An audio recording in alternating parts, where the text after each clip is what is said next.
Io credo che la mia eventuale elezione a sindaco cambierà molte cose, non solo nella città di Agrigento che finalmente avrà un sindaco, ma anche nello scenario politico siciliano.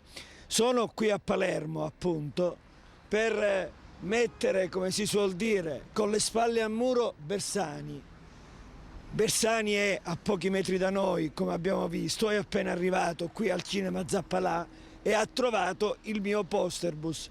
Il posterbus che è un atto d'accusa, che mette Bersani a conoscenza, se non lo sapesse, che ad Agrigento non si apre il tesseramento, né quello del 2011 né quello del 2012, che ad Agrigento, al contrario che in tutte le altre parti d'Italia, non si vogliono fare le primarie. Capodicasa e Di Benedetto hanno una paura matta delle primarie, violano lo statuto e non vogliono confrontarsi democraticamente. E ancora, gliel'ho scritto a Bersani e lo può leggere, quello che dice il super pentito di Gati di Angelo Capodicasa, che Cosa Nostra lo considera un uomo disponibile. Gliel'ho scritto a Bersani che il segretario Pistone, il segretario Messana sono responsabili di reati contro il Partito Democratico e violano costantemente ogni regola.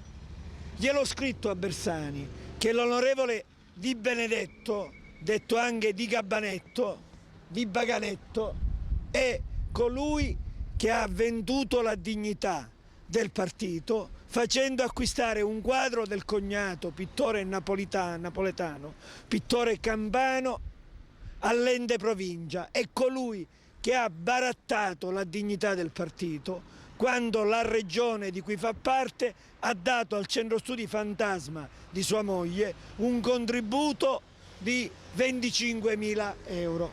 Adesso Bersani non può più far finta che non conosce e che non sa. E per finire, gliel'ho scritto a Bersani, che l'onorevole Capodicasa è quello che è andato a commemorare Gueli definendo poliziotti, magistrati e politici che hanno smantellato il clan di malaffare che ruotava attorno a Gueli e ai figli mafiosi, iene, sciacalli e corvi. Arnone, la polizia, la magistratura che ha colpito gli interessi loschi dei Gueli sarebbero iene, sciacalli e corvi. Oggi è tutto molto più chiaro, anche per Bersani.